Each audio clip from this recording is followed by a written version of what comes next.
अस्सलाम वालेकुम। प्रोग्राम सहाफ़ी में मतीउल्लाह जान, और आज मेरे प्रोग्राम के ख़ास मेहमान एक मारूफ सियासतदान, कराची की एक अहम शख्सियत, साबिक़ मेयर कराची, साबिक़ MPA सिंध असम्बली, साबिक़ सेनेटर और इस वक्त सीनियर डिप्टी कन्वीनर MQM जनाब मुस्तफ़ा कमाल। सैयद मुस्तफ़ा कमाल, बहुत शुक्रिया हमें वक्त देने का। मुस्तफ़ा कमाल साहब, आज MQM की तरफ से भी और हम देख रहे हैं कि नून लीग की तरफ से भी एतराज़ात सामने आ रहे हैं। सिंध के इलेक्शन कमिश्नर के हवाले से, हल्का बंदियों के हवाले से भी एतराज़ात सामने आए हैं, और MQM के एक वफद ने चीफ इलेक्शन कमिश्नर से भी मुलाकात की है और उस मुलाकात में अपने हल्का बंदियों के हवाले से तहफ़्फ़ुज़ात का इज़हार किया है। ये मामला क्या है मुस्तफ़ा साहब, एग्जैक्टली क्या एतराज़ात हैं, और क्या ये एतराज़ात जो हैं इलेक्शन कमीशन के जारी शेड्यूल के मुताबिक इनका हतमी फ़ैसला नहीं हो जाना चाहिए था अब तक? जी बिल्कुल मतीउल्लाह साहब, दो बातें हैं। तो ना हम पिछले एक साल से, जब से लोकल गवर्नमेंट के इलेक्शंस हुए हैं, उस वक्त से हम ये कह रहे हैं कि जो सिंध के प्रोविंशियल चीफ इलेक्शन कमिश्नर हैं, जो यहाँ पर चौहान साहब, एजाज चौहान साहब हैं, और वो जो लोकल गवर्नमेंट के इलेक्शंस हुए हैं, आपको पता है सिंध में कि आपके टीवी चैनल्स ने दिखाया कि डाकू आ रहे हैं पोलिंग स्टेशनों से, जो है वो बैलेट बॉक्स और तमाम स्टाफ को ले जा रहे हैं उठाकर, और शाम में वो वापस छोड़कर जब जाते हैं 5 बजे, तो अंदर से वोट सारे पीपल्स पार्टी के निकलते हैं और पीपल्स पार्टी अनाउंस हो जाती है जीतना। और जिस तरह से लोकल गवर्नमेंट के इलेक्शन, उसके अगले दिन या तो चीफ इलेक्शन साहब को खुद रिजाइन कर देना चाहिए था, या उनको सैक कर देना चाहिए था, उनको हटा देना चाहिए था उस पौधे से। इतनी ज्यादा बड़ी धांधली के बाद एक तो वो हटे नहीं, मौजूद रहे, और अब वो जनरल इलेक्शन कराने जा रहे हैं। तो हमारा इतराज़ तो सबसे पहले उन पे है, नंबर 1। दूसरे कि हमने जो एतराज़ात जमा किए थे चीफ इलेक्शन कमिश्नर ऑफिस में, और उस पर हेयरिंग भी हुई थी, और बहुत जो बिल्कुल जायज़ थे एतराज़ात, और उस एम्बिट में थे, कानून के मुताबिक थे, क्योंकि पीपल्स पार्टी ने 2022 में जब उनकी हुकूमत थी, उन्होंने अपने सेटअप से वो सारा कुछ जो वो एक कॉन्स्टिट्यूंसीज को 5-5 हिस्सों में बांट दिया था। यानी कि एक शहर का एक वोट है, उस शहर के वोटों को सराउंडिंग के गोठों के 4 मुख्तलिफ PS प्रोविंशियल असेंबली की सीटों में उसको डिस्ट्रीब्यूट कर दिया। इस तरह की वो चीजें थी। तो हमने उस पर एतराज़ात जमा कराए थे, जिसकी हेयरिंग हुई थी और उन्होंने एक्सेप्ट किया था। वो मनोअन सारे एतराज़ात जो वो हमारे रिजेक्ट हो गए, और पीपल्स पार्टी ने जितने भी एतराज़ात जमा कराए थे वो सब एक्सेप्ट हो गए। तो उस पर हमने जो है वो अपनी गोश गुजार जो है वो की है, और आज जो है वो खालिद मकबूल सिद्दीकी साहब की सरबराही में, चूंकि इलेक्शन कमीशन के चीफ ने हमें बुलाया था सुनने के लिए, तो आज उसकी हेयरिंग हुई है। ठीक है। अच्छा मुस्तफ़ा कमाल साहब, जो शेड्यूल जारी किया गया था उसके मुताबिक 30 नवंबर 2023 को हतमी फहरिस्त जो है नई हल्का बंदियों की वो जारी कर दी गई है, और उससे पहले जितनी भी आपकी अपीलें थी उनका फैसला भी इलेक्शन कमीशन ने कर दिया है।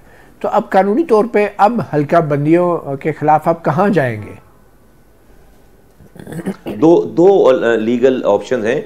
एक तो चीफ इलेक्शन कमिश्नर साहब के पास एक सो मोटो का एक क्लॉज है, उनके पास इख्तियार है कि वो कोई बहुत ही क्रॉनिक किस्म की, बिल्कुल ओपन एंड शट केसेस में कोई अगर गलती हो गई है तो उसके ऊपर वो सो मोटो ले सकते हैं, उसको अंडू कर सकते हैं, चीज़ों को करेक्ट कर सकते हैं। एक तो कानूनी चारा जो ये है। दूसरी ये कि हमें ये हक हासिल है कि हम हाई कोर्ट में या सुप्रीम कोर्ट में इसकी जो है वो अपील दायर करें, और उस अपील पर जो है वो 2 से 3 दिनों में इसका कोई फैसला हो। तो इन 2 ऑप्शंस के ऊपर MQM जाएगी। देखते हैं कि उसके ऊपर क्या होता है। फिर जो हाई कोर्ट की ऑप्शंस आप बता रहे हैं, उसमें तो ये खबर आ रही है कि आप इस्लामाबाद हाई कोर्ट में आना चाह रहे हैं, तो सिंध हाई कोर्ट पे क्यों नहीं?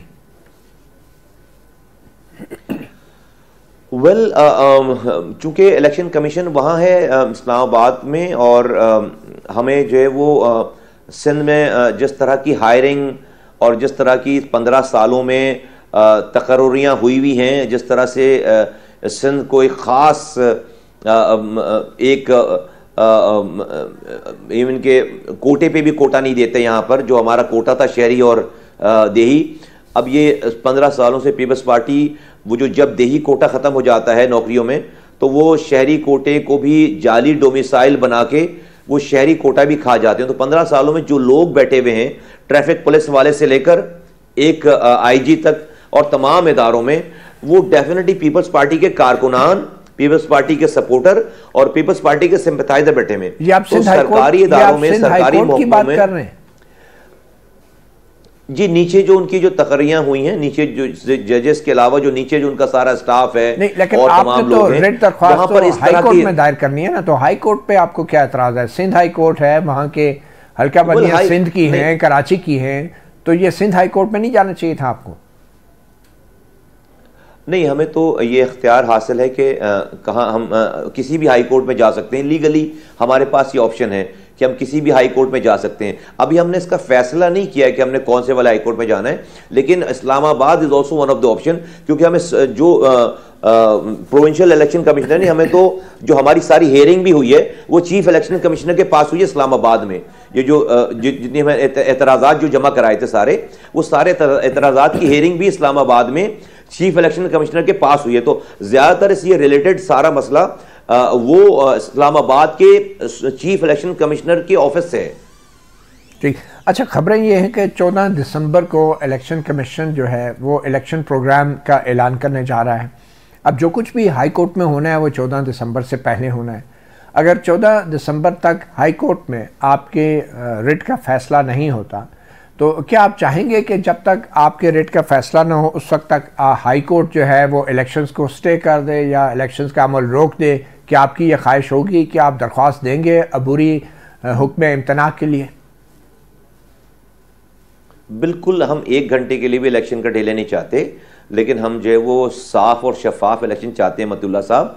और ये कोई इतना बड़ा मसला नहीं कि हाई कोर्ट को 2 दिन से ज़्यादा, इस पर कोई भी हाई कोर्ट हो 2 दिन से ज़्यादा लेना चाहिए या ले सकती है। आज भी हमारी जो चीफ इलेक्शन कमिश्नर साहब से बात हुई है, उन्होंने हमारी बहुत सारी बातें, बल्कि ऑलमोस्ट सारी बातों को एक्नॉलेज किया कि हम सही कह रहे हैं और ये सब कुछ जो है वक्त जगह तय हो जाना है सारा। तो मुझे नहीं लगता कि कोई 1 से 2 दिन से भी ज्यादा का ये काम है, कोई बहुत ज्यादा मसले मसाइल नहीं है। लेकिन बहुत कैटेगोरिकली मैं आपसे कहना चाहता हूं कि हम 1 घंटे के लिए भी इलेक्शन का इल्तिवा नहीं चाहते, डिले नहीं चाहते, और हम चाहते हैं कि इलेक्शन जो है टाइम पर हो और हर हालत में एमक्यूएम जो इलेक्शन में हिस्सा लेगी।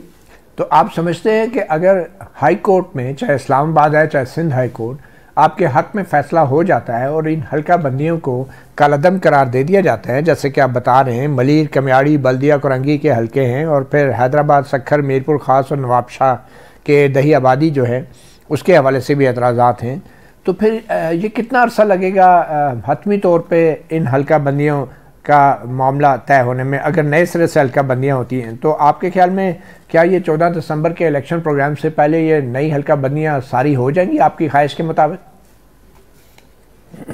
मतुल्ला साहब, ये सारी हल्का बंदियाँ हुई हुई हैं, पेपर्स पे मौजूद हैं और ग्राउंड पे भी मौजूद हैं। ये सिर्फ और सिर्फ जो है वो एक ऑर्डर की बात है। नीचे ग्राउंड पे कोई काम नहीं होना, इसके ऊपर कोई ऐसी कोई चीज़ नहीं होनी। सब चीज़ें जो है वो इसके अंदर कोई बड़ा टीडीएस किस्म का कोई प्रोसेस नहीं है। तो ये तो सिर्फ अंडरस्टैंडिंग पे है और सामने सबूत शवाहिद देखकर अगर फैसला करेंगे। 1 दिन का काम है, 2 दिन का काम है मैक्सिमम ये। मगर ये 1 दिन का काम जो है, अगर हाई कोर्ट जो फैसला देती है तो उसमें जो आपके मुखालफिन हैं वो क्या सुप्रीम कोर्ट में अपील दायर नहीं करेंगे? वेल, मेरा नहीं ख्याल है कि उसके बाद जो है वो शायद कोई ऑप्शन जो है वो रह जाता है, और अगर उनके पास कोई लीगल ऑप्शन अगर होगा तो वो जाएं। लेकिन मेरा नहीं ख्याल है कि उससे इलेक्शन में कोई वो तो फिर ट्रिब्यूनल्स में केसेस चलते रहते हैं, वो तो इलेक्शन अगला टेन्योर भी खत्म हो जाएगा, उसके बाद भी फिर उसके बाद तक फिर जो उसके डिसीजंस आते हैं फिर। अच्छा, मुश्ताक कमाल साहब, इल्ज़ाम लग रहा है पीपल्स पार्टी की तरफ से कि नून लीग को वज़ीर-ए-आज़म का प्रोटोकॉल दिया जा रहा है नवाज शरीफ को, और इसी तरह आप लोग पीपल्स पार्टी पे इल्ज़ाम लगा रहे हैं कि वो वहाँ पे जो निगरान हुकूमत है सिंध के अंदर वो पीपल्स पार्टी को कुछ वैसा ही शायद प्रोटोकॉल दे रही है। तो ये जो इल्ज़ामात हैं ये मामलात किस तरफ ले जाएंगे? देखिए, हम जब बात करते हैं पीपल्स पार्टी के हवाले से मतुल्ला साहब, तो इसमें कोई इल्ज़ाम नहीं है। हम तो सबूत व शवाहिद के साथ चीज़ें सामने पेश कर रहे हैं कि वज़ीर आला उनके हैं, कैबिनेट में उनके लोग हैं, रोज़ाना जो वज़रा शामिल हो रहे हैं वो उनके सपोर्टिव हैं, यहाँ पर स्टाफ सारा उनका है, पुलिस सारी उनकी है। आपको मैंने बताया कि प्रोविंशियल इलेक्शन कमिश्नर उनका आदमी बाय बर्थ उनका कारकुन बैठा हुआ है, जो दुरानी साहब जो इस्लामाबाद में बैठे हुए। आप किसी से भी पूछवा लें, मेरी बात ना माने, आप हैदराबाद में पूछवा लें कि पूरा घराना, पूरा ख़ानदान और कहाँ से बिलोंग करता है, कैसे बिलोंग करता है, और वो बाय बर्थ पीपल्स पार्टी के वर्कर हैं। तो उस सूरत में यहाँ तो बहुत ज़्यादा हमें लेवल प्लेइंग फील्ड की प्रॉब्लम है। और अभी जो उन्होंने हल्का बंदी, जिस तरह से उनकी बात मानी गई है और जिस तरह से हमारी बात रद्द की गई है, तो हमारे शकूक जो शुबहात हैं वो तो कंफर्म होते हैं। तो हम तो इल्ज़ाम नहीं लगा रहे, हम तो आपके सामने सबूत व शवाहिद पेश कर रहे हैं। जो पीपल्स पार्टी बात कर रही है PMLN के हवाले से, मुझे लगता है कि पहले शायद ये कोई उनको कहीं से अंडरस्टैंडिंग थी या उनको कोई ये गुमान था कि बिलावल भुट्टो जरदारी साहब जो है वो शायद उनको सपोर्ट मिलेगी वज़ीर आज़म बनने के लिए। मुझे लगता है कि शायद वो नहीं हो रही बात वो, तो अब उसके काउंटर में ये वाली बात आ रही। वो तो बाकायदा अपनी CV पेश कर रहे हैं, वो कह रहे हैं कि बुजुर्गों को, ज़्यादा उम्र वाले लोगों को अब रिटायर हो जाना चाहिए, और वो तो अपना नाम ले रहे हैं कि भाई उनको आजमाया जाना चाहिए। तो ये जो वो पेशकश कर रहे हैं वो आवाम से तो नहीं कर रहे, वो तो सबको पता है कि वो किससे कर रहे हैं पेशकश। तो आपके ख्याल में वो जिससे भी ये पेशकश कर रहे हैं, जिसको भी CV पेश कर रहे हैं, आप और नून लीग उनको अपनी CV नहीं पेश कर रहे? देखिए, पाकिस्तान में हमारी किसी से लड़ाई तो नहीं है, और हमारी जो है वो हम अपने काम, अगर हमें CV पेश करनी होती है मतुल्ला साहब, तो आप हमारी एक्टिविटीज़ किसी से भी मालूम करवाएं कराची में कि हमारे दिन और रात और शब रोज़ में कोई फ़र्क ही नहीं रह गया। 3 महीने से हम ग्राउंड्स पर हैं और एक एक चप्पे चप्पे पे हमारे पास जो है वो इलेक्शन कैंपेन अब से 3-4 महीने पहले से जो है वो हमारी जारी है। हम अपनी ऑर्गेनिक हिस्टोरिकली जो है वो हमारी सीटें थीं और हमारा जो काम था, और ये 15 सालों में पीपल्स पार्टी बहुत ज़्यादा सर्व नहीं कर सकी, 4.5 साल PTI सर्व नहीं कर सकी। आखिरी काम इस शहर में हमारा ही है, आखिरी लेगेसी काम की हमारी है। हम लोगों को ये यकीन दिला रहे हैं और ये उनको जो है वो ख्वाब दिखा रहे हैं कि ये एक शहर दोबारा हमारे हाथों में आएगा, हम इसे दोबारा दुनिया की तेजी से तरक्की करने वाले शहरों में शामिल करेंगे। अपनी हम कह रहे हैं कि हम सबसे अच्छे लोग नहीं हैं, लेकिन हम सारे बुरों में कम बुरे हैं, और अपनी बुराइयों को, अपनी कोताहियों को रोजाना कम करने की कोशिश कर रहे हैं, खत्म करने की कोशिश कर रहे हैं। हम लोगों के दरमियान है, हमने कोई CV किसी को पेश नहीं की। मुस्तफा कमाल साहब, आपके जो इल्ज़ामात हैं कुछ लोगों के ख्याल में आप इसलिए लगा रहे हैं कि आपको अपनी शिकस्त नज़र आ रही है और उसके लिए आप माहौल बना रहे हैं, इलेक्शन कमीशन की क्रेडिबिलिटी को निशाना बना रहे हैं, मगर शायद नताइज वही होंगे जो 2018 में MQM के साथ कराची में हुआ। अगर ऐसा है तो उनको परेशान नहीं होना चाहिए लोगों को। अगर हम हारने जा रहे हैं और उनको ये यकीन है कि हम हारने जा रहे हैं, तो इल्ज़ाम लगाने वालों को ये बात कर रहे हैं मतिउल्लाह साहब, उनको परेशान नहीं होना चाहिए, तो उनको तो खुश होना चाहिए। और हम जब ये बात करते हैं इलेक्शन कमीशन की, तो मुझे अगर कोई ये साबित कर दे कि जो लोकल गवर्नमेंट की 1 साल पहले इलेक्शन हुए थे वो बड़े साफ और शफाफ हुए थे, तो मेरी बात गलत साबित हो जाती है। आपके TV कैमरों ने दिखाया कि रोड पर बैठकर जो है वो बैलेट पेपर में बैलेट बॉक्स लाकर रोड पर उसमें वोट डाले जा रहे हैं, तो उस इलेक्शन कमिश्नर को अगले दिन गिरफ्तार होना चाहिए था, सैक हो जाना चाहिए था। आप उसी से जो है जनरल इलेक्शन करा रहे, इतना सेंसिटिव इलेक्शन जिसके ऊपर दुनिया की नज़र है 2018 के बाद। तो मैं समझता हूं कि ये सिर्फ और सिर्फ इल्ज़ाम लगाने वाली बात नहीं है, लेकिन कम वोट में जो भी डिसीजन होगा, मैं आपको बता रहा हूं कि MQM अपनी 2013 की पोजीशन पे वापस जाएगी, 2018 नहीं 2013 की पोजीशन पे वापस जाएगी इंशाअल्लाह ताला। अच्छा, आप बार बार लोकल गवर्नमेंट इलेक्शन का जिक्र कर रहे हैं, लोकल गवर्नमेंट इलेक्शन में MQM की पार्टिसिपेशन थी क्या? नहीं थी, हमने बॉयकॉट किया था इलेक्शन का। तो फिर इसमें आप तो उसमें फरीक ही नहीं थे? नहीं, लेकिन हम शहरी तो है ना, देख तो रहे ना। हम और इलेक्शन कमिश्नर की इस हमारे बॉयकॉट करने में भी हो सकता है बहुत सारी वजूहत इलेक्शन कमीशन के इन्हीं साहब की हो। हम देख तो रहे हैं, TV देख रहे हैं, खबरें देख रहे हैं, तज्जिए देख रहे हैं आप लोगों के। तो आप उस जमाने की 1 साल पहले की सारी चीजें निकाल कर देखें। बाकायदा दिखा रहे हैं TV पे कि डाकुओं ने इलेक्शन पोलिंग स्टेशन पे हमला कर दिया, और डाकू बाकायदा डब्बे और स्टाफ ले गए, और शाम के 5 बजे उनको छोड़ गए वापस, और अंदर से वोट पीपल्स पार्टी का निकल रहा है, और वहां से उसकी अनाउंसमेंट भी हो जाती है। ये काम तो पंजाब के ज़िमनी इंतखाब 10 में भी हुआ, और वहाँ जो कुछ हुआ उसका आज तक कुछ पता नहीं चला। ये पीपल्स पार्टी की तरफ से इल्ज़ाम लगाया जा रहा है कि जो बशीर मेमन हैं, आपके इत्तेहादी हैं, आप नून लीग के, वो धमका रहे हैं सरकारी अफसरान को। तो शायद अब नौबत जहाँ तक पहुँच गई है, आप इस हवाले से क्या कहेंगे? नहीं, मेरे पास इसकी इतलात नहीं है। मैं तो अपने कंडक्ट का जिम्मेदार हूँ, और मैं नहीं समझता कि जो है वो अगर कोई ऐसी बात है तो जिसको धमकाया गया है उनको जो है वो कंप्लेन करनी चाहिए अथॉरिटीज़ को। मेरी नॉलेज में ऐसी कोई बात नहीं है। अच्छा, आपके ख्याल में मुस्तफा कमाल साहब, क्या कराची के लोग निकलेंगे वोट डालने के लिए? इंशाअल्लाह ताला निकल चुके हैं। हम रोज़ाना रैलीज कर रहे हैं, जलसे कर रहे हैं, और आपको इलेक्शन वाले दिन भी लोग जो है वो हमारे हक में निकलते हुए नजर आएंगे। और क्विकली, जो निगरान वज़ीर आला हैं जस्टिस मकबूल बाकर रिटायर्ड, क्या उनकी क्रेडिबिलिटी पे भी आपको कोई शक है? वो सुप्रीम कोर्ट के मुअज़्ज़ज़ जज भी रहे। मुझे उनकी क्रेडिबिलिटी पे कोई शक नहीं था, कोई शक आज भी नहीं है, लेकिन डेफिनेटली वो इस सिस्टम का हिस्सा है और वो पीपल्स पार्टी की सपोर्ट से यहाँ पर आए हैं। और action speaks louder than word वाली बात है। तो आईनी और अभी तक के जो एक्शंस हैं वो तो आइन का तकाजा है कि वज़ीर आला और अपोजिशन लीडर में मशवरे के बाद निगरान वज़ीर आला तैनात होता है। जी बिल्कुल। तो पीपल्स पार्टी ने अपनी हमने भी उसमें सपोर्ट की है ना, लेकिन जो वो है तो वो पीपल्स पार्टी के रेकमेंडेड, हमें तो पहले कोई एतराज़ नहीं था, लेकिन अभी जो जितना अरसा गुजर गया है उनके जो कंडक्ट्स हैं, मेरी सिर्फ ये दुआ भी है और इल्तिजा भी है कि अल्लाह ताला जब वो जाएं वापस तो अपनी क्रेडिबिलिटी को जो है वो इस पीपल्स पार्टी के चक्कर में मुतासर करके ना जाएं, खराब करके ना जाएं। अच्छा, क्विकली ये बताएं कि अगर इलेक्शन में आपकी कानूनी मुकदमाबाजी की वजह से ताख़ीर होगी तो क्या आप तमाम अपनी दरख्वास्तें वापस लेंगे और चाहेंगे कि इलेक्शन वक्त पर हों? जी हम बिल्कुल चाहेंगे इलेक्शन वक्त पर हों।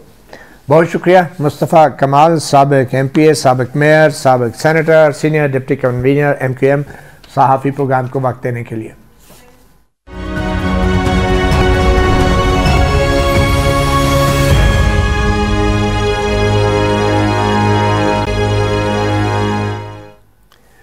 Welcome back. सहाफ़ी प्रोग्राम में बात करेंगे मशहूर ज़माना साइफ़र ट्रायल की, जो अब अडयाला जेल में तो हो रहा है मगर मीडिया को भी आज रसाई दी गई है। साइफ़र ट्रायल में हुआ क्या, आज की कार्रवाई में हमारे साथ मौजूद हैं साकिब बशीर, सीनियर जर्नलिस्ट हैं और कोर्ट रिपोर्टर, और उनके साथ सीनियर जर्नलिस्ट और तजज़ियाकार एजाज़ सैयद ने हमें ज्वाइन किया है। साकिब बशीर, आज तो आप अंदर जेल के गए, लोग जेल से बाहर आने की कोशिश करते हैं, आप अडयाला जेल में माशाल्लाह बड़े तगदो के बाद जेल में गए, तो क्या सूरत हाल थी और क्या कार्रवाई हुई? पहले तो ये बताएं कि अंदर जेल की सेटिंग क्या होती है, और ख़ास तौर पे चेयरमैन PTI के हवाले से बहुत सी खबरें थी कि पता नहीं उनको लाया जाता है कि सेल में होते हैं, इस साइड पे होते हैं, उधर बैठे होते हैं, क्या होती है ये सेटिंग?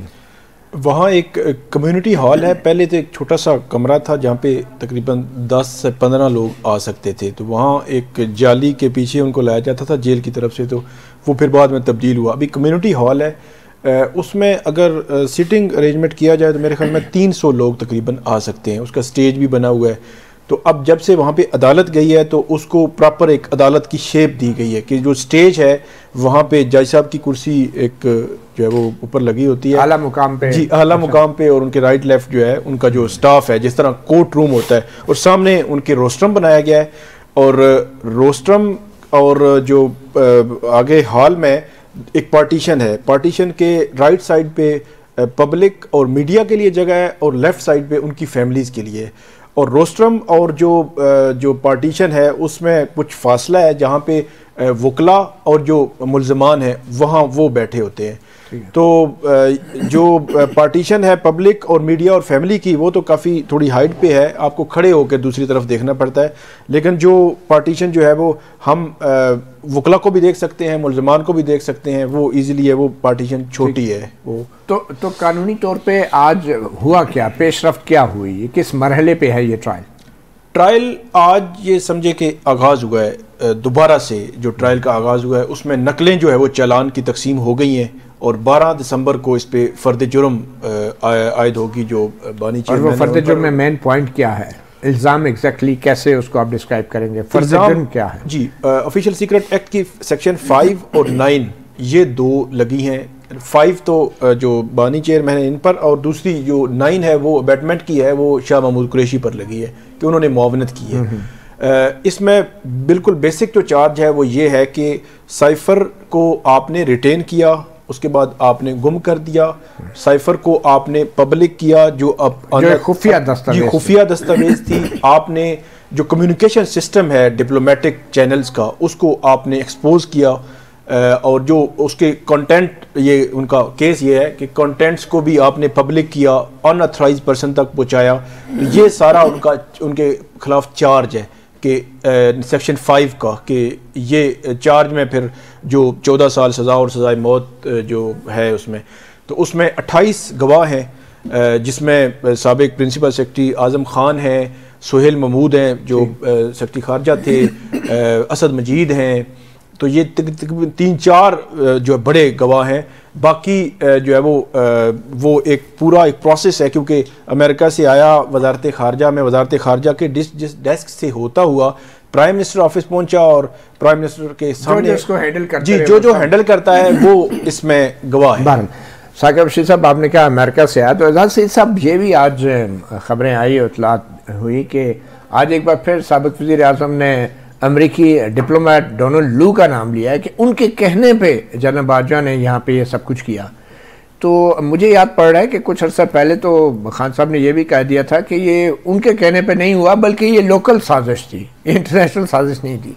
तो एक बार फिर ये आपको लग रहा है कि ये इंटरनेशनल साजिश बनाई जा रही है, कुछ डेस्परेशन बढ़ गई है, क्या हुआ? खान साहब मुख्तलिफ मौक़ों पर मुख्तलिफ बातें करते रहे हैं। खान साहब ने एक मौके पे कहा कि ये अमेरिका की साजिश है, फिर उन्होंने कहा कि ये अमेरिका की साजिश नहीं है, ये जनरल बाजवा की साजिश है, फ़ौज की साजिश है, फिर उन्होंने कहा कि नहीं ये मोहसिन नकवी की साजिश है, फिर आपको याद हो फिर इन्होंने ये भी कहा कि ये तो हुसैन हक़ानी और इन लोगों की साजिश है। तो ये मुख्तलिफ मौक़ों पर मुख्तलिफ पॉइंट ऑफ व्यू खान साहब देते रहे। और फिर आपको याद होगा कि अमरीकी कांग्रेसमैन का, अमरीकी पार्लियामेंटेरियंस कांग्रेसमैन का एक वफद मिला था इनको ज़मान पार्क में, तो वहाँ पर जो इनकी मीटिंग हुई थी तो इन्होंने कहा था कि मुझे तो अब पता चला कि इसमें अमेरिका इन्वॉल्व नहीं, इसमें तो चीन इन्वॉल्व है।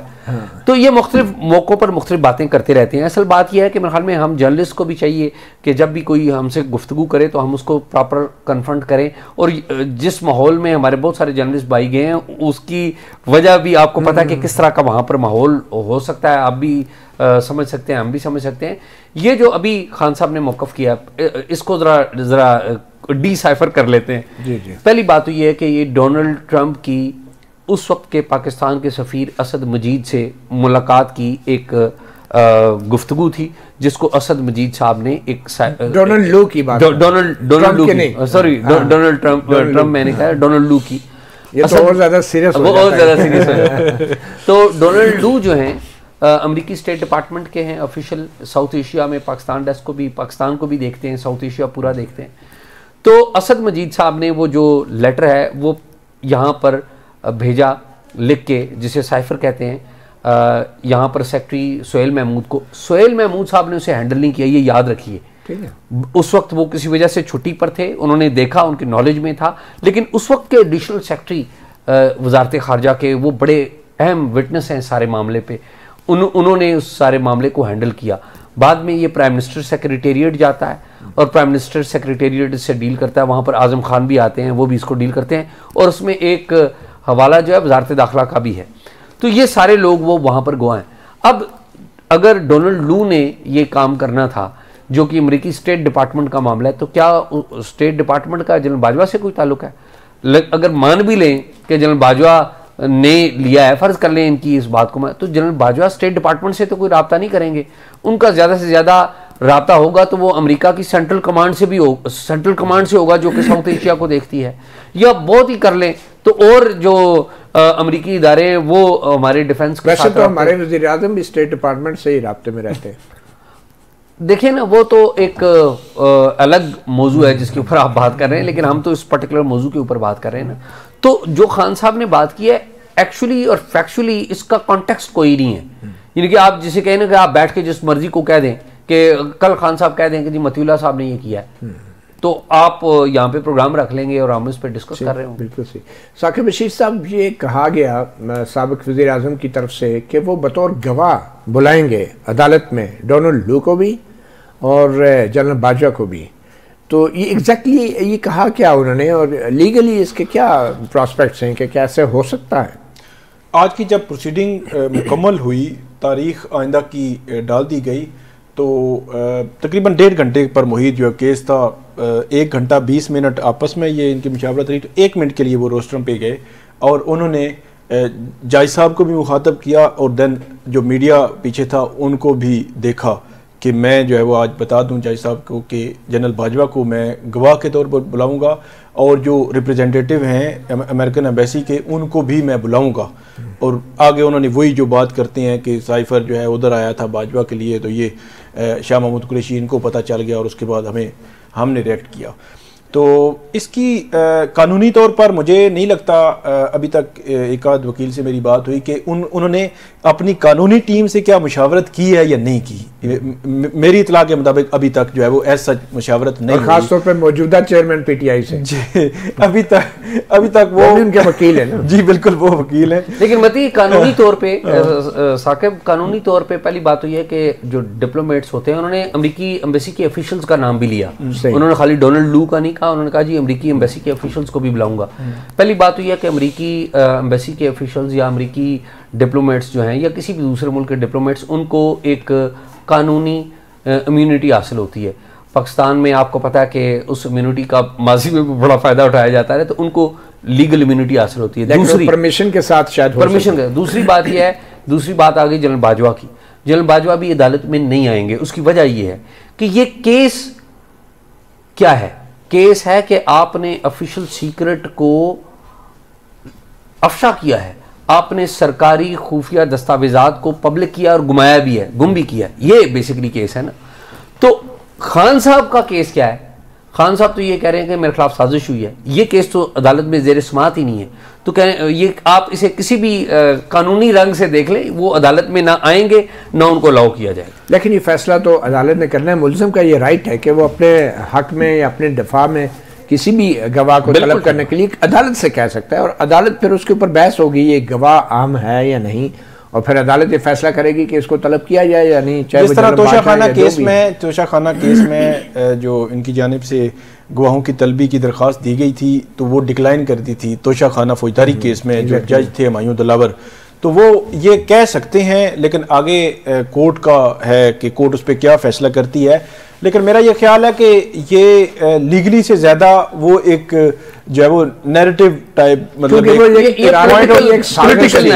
पॉलिटिकल नैरेटिव वो कह रहे हैं कि ये एक साजिश थी मेरे खिलाफ साइफर केस बनाने के लिए शायद। बिल्कुल क्योंकि ये अब उनके लिए बड़ा मुश्किल होगा ये जस्टिफाई करना कि उन्होंने साइफर कहाँ रखा और उसका कैसे इस्तेमाल किया और उनके जहन में क्या था जब जलसे में वो अगर डॉक्यूमेंट था तो वो जो उन्होंने। वैसे आज की जो प्रोसीडिंग थी तकरीबन 1.5 घंटे की, उसमें मैंने बहुत ऑब्जर्व किया उनकी हरकतों सकरात जो है ना, उससे कहीं नहीं लगा कि उनके खिलाफ एक ऐसा केस चल रहा है जिसमें सजाए मौत भी हो सकती है। शायद उनको समझ ही नहीं आ रही अभी तक बातों की और मामलात की संगीनी की। बट एनीवे साबिक़ वज़ीर आज़म ने और बहुत कुछ भी कहा। बकौल उन्होंने जो पहली बार बुशरा बीबी को देखा तो वो शायद घूंघट उठा के ही देखा था। उससे पहले उन्होंने बुशरा बीबी को नहीं देखा था निकाह वाले दिन। इसके हवाले से भी बात करते हैं एक छोटी सी ब्रेक के बाद।